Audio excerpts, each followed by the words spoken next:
క్రీస్తునాథుని యందు మిక్కిలి ప్రియులకు సహోదరి సహోదరులరా, క్రీస్తు సందేశం దివ్యవాణి టీవీ కార్యక్రమానికి స్వాగతం, సుస్వాగతం.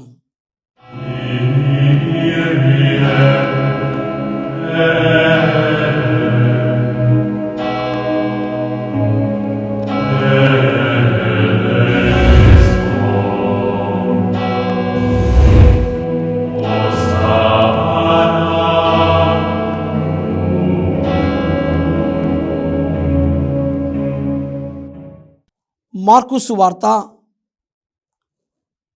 3వ అధ్యాయము 13వ వచనం నుండి 19వ వచనం వరకు.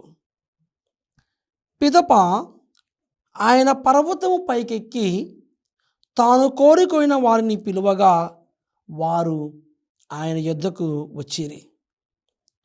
తనతో ఉండుటకు సువార్త ప్రకటనకు పంపుట కొరకు ఆయన 12 శిష్యులను నియమించెను. వారికి అపోస్తలులు అని పేరు పెట్టెను. దయ్యములను వెళ్ళగొట్టుటకు వారికి అధికారం ఇచ్చెను. ఆ 12 ఎవరనగా, పేతురు అనబడు సీమోను, జబదాయి కుమారుడు యాకోబు, అతని సోదరుడు యోహాను. ఆయన వారికి బొవనర్గేసు అను పేరు పెట్టెను. దీనికి ఉరిమెడి వారు అని అర్థము. ఆంద్రయ, ఫిలిప్పు, బర్తలోమయి, మత్తయి, తోమా, అల్ఫయి కుమారుడు యాకోబు, తద్దయి, కననీయుడగు సీమోను, ఆయన్ను అప్పగించిన యూదా ఇస్కారియేతు.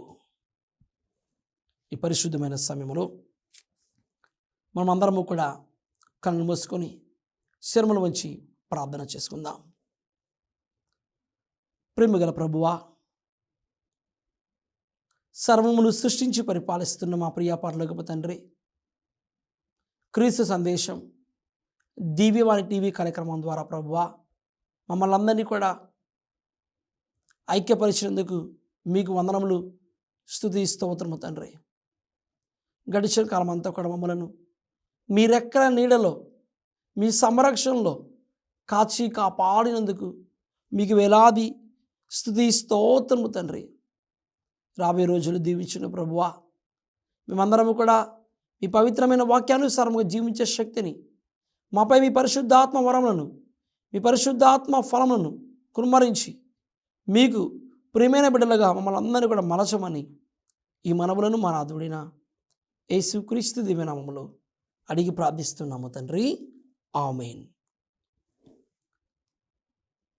క్రీస్తునాథుని యందు మిక్కిలి ప్రియులకు సహోదరి సహోదరులరా, ఈనాడు మనం అందరము కూడా ధ్యానిస్తున్న అంశము ప్రభు శిష్యులను నియమించుట. ప్రభు శిష్యులను నియమించుట. పునీత పౌలు భక్తుడు రోమీయులకు రాసిన లేఖ 8వ అధ్యాయము 30వ వచనంలో మనం అందరము కూడా ధ్యానిస్తూ ఉన్నాము.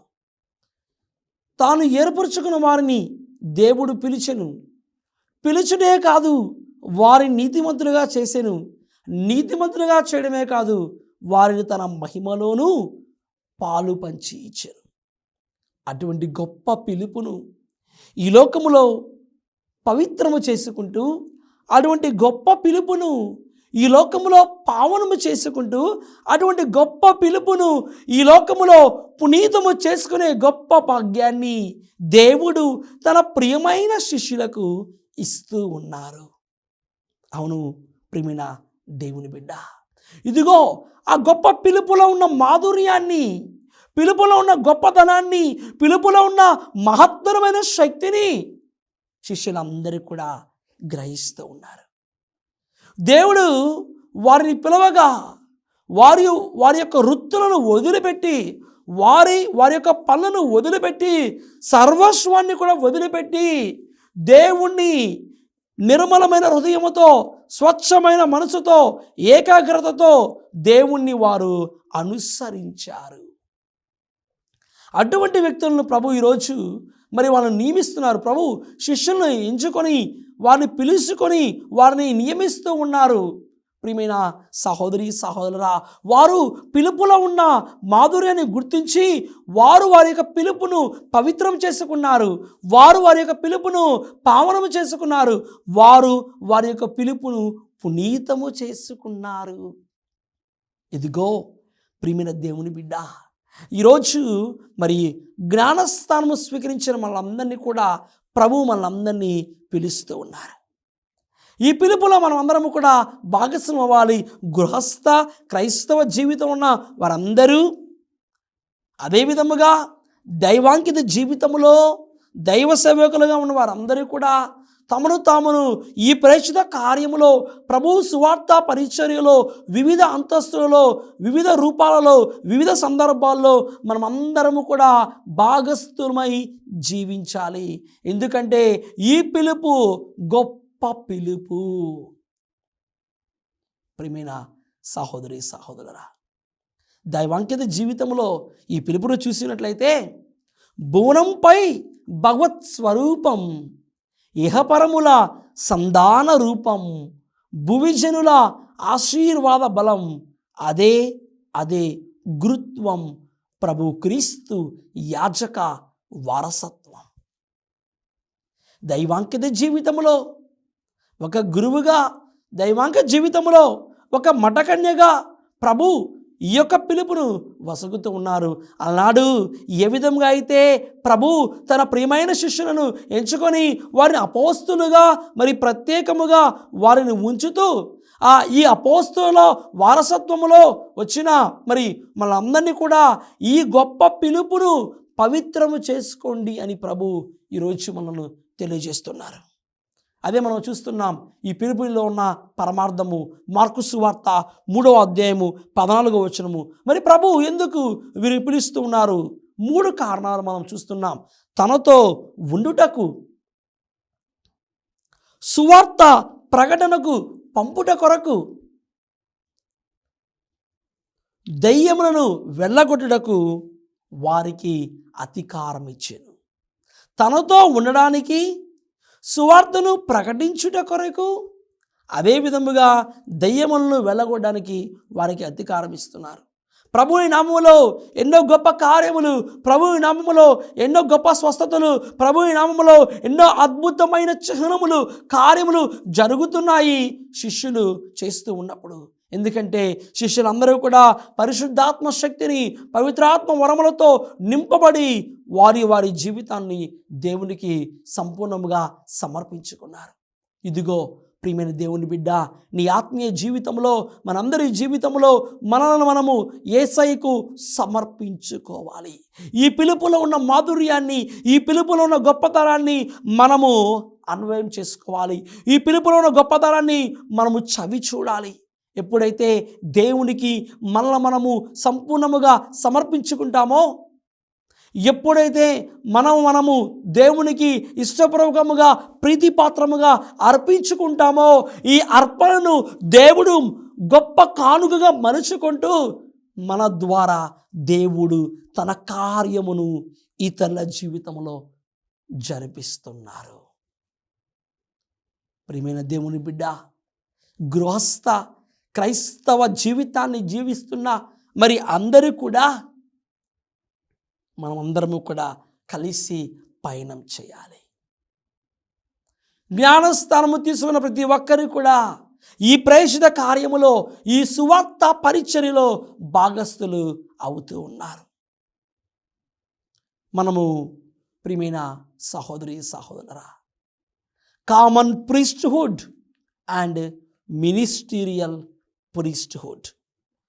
జ్ఞానస్థానము స్వీకరించిన ప్రతి బిడ్డ కూడా మరి యేసు ప్రభుని యొక్క యాజకత్వములో, యేసు ప్రభుని యొక్క గురుత్వములో ఆయన యొక్క పిలుపును మనం అందుకుంటూ మన యొక్క అంతస్తు ద్వారా, జీవితం ద్వారా మనం ఆయనకు సాక్షులుగా ఆ యొక్క ప్రేషిత కార్యంలో పాల్గొంటున్నాము. అదే విధముగా ప్రత్యేక విధముగా ఈ మినిస్టీరియల్ ప్రీస్ట్హుడ్, ఈ సువార్త మరి గురుత్వ అంతస్తులో మరి ప్రత్యేక విధముగా ప్రభు తన ప్రియమైన వారిని ప్రత్యేకముగా ఎంచుకొని వారికి తర్ఫీదునిచ్చి వారిని తగిన గొప్ప బిడ్డలుగా, తనకు ఇష్టమైన పనిముట్టుగా దేవుడు వాడుకుంటున్నాడు. అవును ప్రియమైన సహోదరి సహోదరుల, ప్రత్యేకమైన అభిషేకము ద్వారా, ప్రత్యేకమైన పిలుపు ద్వారా, ప్రత్యేకమైన స్థానాన్ని ఇచ్చి వారిని తన యొక్క ప్రేమ రాజ్యములో, తన యొక్క దైవ రాజ్యములో మరి ఒక గొప్ప పనిముట్టుగా ప్రభు వాడుతున్నారు. ఇదిగో ఈ పిలుపులో ఉన్న మాధుర్యాన్ని ఈరోజు మనం గుర్తు చేసుకోవాలి. మన పిలుపును మనం గుర్తుకు చేసుకోవాలి. ప్రియమైన సహోదరి సహోదరులరా, దేవుని పిలుపు ఒక వరం. ఆ పిలుపుకు స్పందించడం ఒక మహత్తరం. ఆ పిలుపును పంచడం ఒక కృపావరం. దేవుని పిలుపు ఒక వరం. ఆ పిలుపుకు స్పందించడం మనమందరము కూడా ఈరోజు నేర్చుకోవాలి. ఆ పిలుపును పంచాలి. ప్రియమైన సహోదరి సహోదరా, ఆ పిలుపును స్పందించినప్పుడు, ఆ పిలుపును ఇతరులకు పంచినప్పుడు దేవుడు మనల్ని కూడా అమితముగా తన యొక్క దైవ రాజ్యములో ఆశీర్వదిస్తున్నారు. ఎందుకంటే ఈ పిలుపు ద్వారా నువ్వు ఒక్కరు మాత్రమే మనము దేవుని దగ్గరకు రావడం లేదు. ఈ పిలుపు ద్వారా మనం 10 మందిని కూడా దేవుని చెంతకు తీసుకొని వస్తున్నాము. ఏ విధంగా అయితే ఆ రోజు ఆనాడు శిష్యులందరూ కూడా యేసుక్రీస్తు ప్రభుని ద్వారా ఆ పిలుపును అందుకొని, ఆ పిలుపు ద్వారా ఎంతోమందిని నలుదిశలో కూడా దేవుని వాక్యాన్ని, దేవుని ప్రేమను వెదజల్లి, ఆయన వాక్యాన్ని బోధించి, ఆయన వాక్యాన్ని జీవించి 10 మందిని కూడా ఆ శిష్య మార్గంలో పయనింపచేశారు. ఆ శిష్య మార్గములో, ఆ శిష్య వర్గములో భాగస్థులను చేశారు. ప్రియమైన సహోదరి సహోదరులరా, క్రీస్తు సందేశం కార్యక్రమంలో ఇప్పుడు ఒక చిన్న విరామం తీసుకుందాం.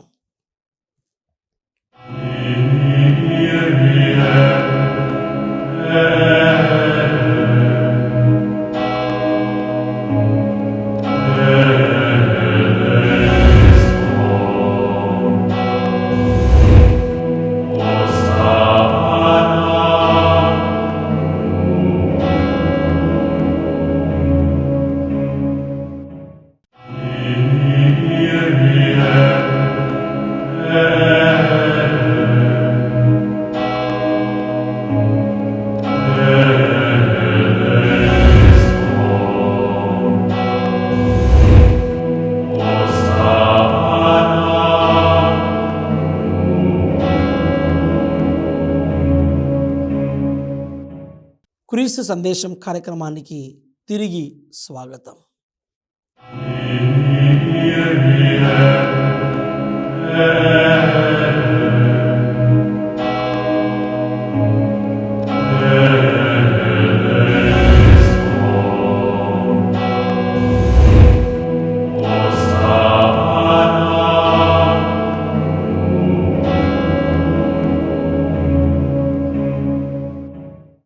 ప్రియమైన దేవుని బిడ్డ, ఈ పిలుపులో ఉన్న గొప్పతనాన్ని మనం ఈరోజు ధ్యానిస్తూ ఇంకొద్దిగా ముందుకు సాగినట్లయితే మత్తయి వార్త 16వ అధ్యాయము 24వ వచనంలో ధ్యానిస్తున్నాము. నన్ను అనుసరింప కోరువాడు తన్ను తాను పరిత్యజించుకొని తన సిలువను ఎత్తుకొని నన్ను అనుసరింపవలెను. ఈ పిలుపులో ఉన్న గొప్పదనాన్ని చూసిన మనము, ఈ పిలుపులో కష్టాలు ఉన్నాయి, ఈ పిలుపులో బాధలు ఉన్నాయి, ఈ పిలుపులో అవరోధాలు ఉన్నాయి, ఈ పిలుపులో ఆటుపోటులు కూడా ఉన్నాయి.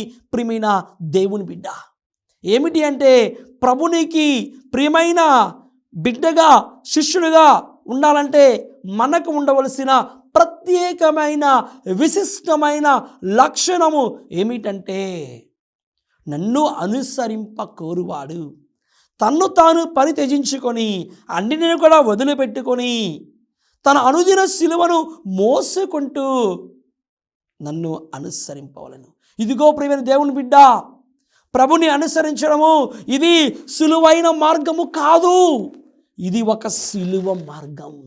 ప్రభుని అనుసరించడము ఇది సులువైన మార్గము కాదు, ఇది ఒక సిలువ మార్గం.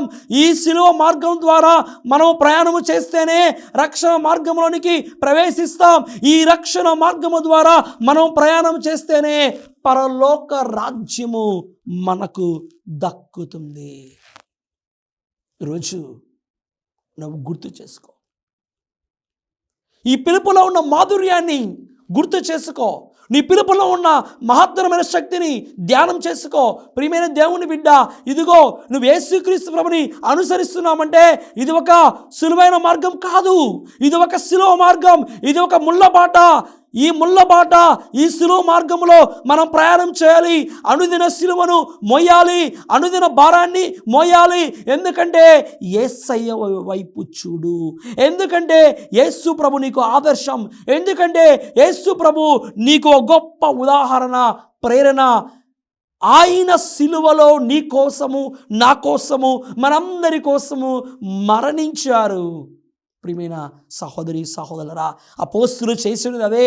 ప్రియమైన శిష్యులందరూ, మరి ప్రియమైన పునీతులందరూ చేసింది అదే. యేసు ప్రభుని నిండు హృదయముతో, పూర్ణమైన మనసుతో, మరి నిర్మలమైన హృదయముతో, స్వచ్ఛమైన మనసుతో దేవుణ్ణి అనుసరించారు. ఈరోజు నీవు నేను కూడా దేవుణ్ణి అనుసరించాలి. ఈరోజు నీవు నేను కూడా దేవుణ్ణి ప్రియమైన బిడ్డగా మనము మారాలి. దేవునికి అంగీకార యోగ్యమైన బిడ్డలుగా, ప్రీతిపాత్రమైన బిడ్డలుగా ఈరోజు మారాలి. ఎందుకంటే ప్రభుని మనం అందరము కూడా అనుసరించినప్పుడే మనము ఆయనకు ప్రియమైన బిడ్డలుగా, ప్రియమైన శిష్యులుగా మనము జీవింపగలం. ఇదిగో నీకు ఏదైతే అడ్డుగా ఉందో ప్రభుని అనుసరించడానికి, నీ సమస్తాన్ని అవసరమైతే వదిలివేసుకుంటూ నన్ను అనుసరింపకోరువాడు తన్ను తాను పరితగించుకొని, నీకు ఏదైతే ప్రభుని అనుసరించడానికి అడ్డుగా ఉందో వాటిని మొత్తాన్ని వదిలివయ్యి, త్యజించు, అడ్డుగా ఉన్న వాటిని తొలగించు. స్వచ్ఛమైన మనసుతో ముందుకు వెళ్ళు, పరిపూర్ణమైన హృదయంతో ముందుకు వెళ్ళు. దేవుడిని ఖచ్చితంగా ఆశీర్వదిస్తారు, దేవుడిని ఖచ్చితంగా సమృద్ధిగా దీవిస్తారు. అవును ప్రియమైన దేవుని బిడ్డ, నీ అనుదిన సిలువను మోయడంలో నీవు అయిష్టత చూపించవద్దు. నీ అనుదిన సిలువను మోయడంలో నీవు బాధను చూపించవద్దు. నీ అనుదిన సిలువను నీవు సంతోషముగా మోయి. నీ అనుదిన సిలువను నీవు దుఃఖముగా మొయ్యవద్దు. నీ అనుదిన సిలువను నీవు భారముగా మొయ్యవద్దు. నీ అనుదిన సిలువను ఆనందంగా మోయి. అదే పునీతులు చేసినది, అదే యేసు ప్రభుని అనుసరించిన శిష్యులు చేసినది. వారు అనుదిన సిలువను సంతోషంగా మోసారు కాబట్టే మనం చూస్తున్నాము మత్తయి వార్త 4వ అధ్యాయము 19వ వచనంలో, మీరు నన్ను అనుసరింపుడు, మిమ్ము మనుష్యులను పట్టువానిగా చేసేదను. మీరు నన్ను అనుసరింపుడు, మిమ్ములను మనుష్యులను పట్టువానిగా చేసేదను. చూసారా, ప్రభుని అనుసరించడంలో, ప్రభుని ప్రేమించడంలో ఉన్న మాధుర్యాన్ని చూసినట్లయితే మనమందరము కూడా ప్రభుని అనుసరించాలి. ప్రభు ఆ రోజు శిష్యులతో అన్నారు, మీరు నన్ను అనుసరించండి, నేను మేము మనుష్యులను పట్టువానిగా చేసేదను. వారు వారి యొక్క వాళ్ళను వదిలివేశారు, వారి పనులను వదిలివేశారు, వారు వృత్తిని వదిలివేశారు, అన్నిటిని వదిలిపెట్టారు, ప్రభువుని అనుసరించారు. ఈరోజు మనం ప్రభుని అనుసరించడానికి మనకు ఎన్నెన్నో అడ్డుగోడలు ఉంటాయి.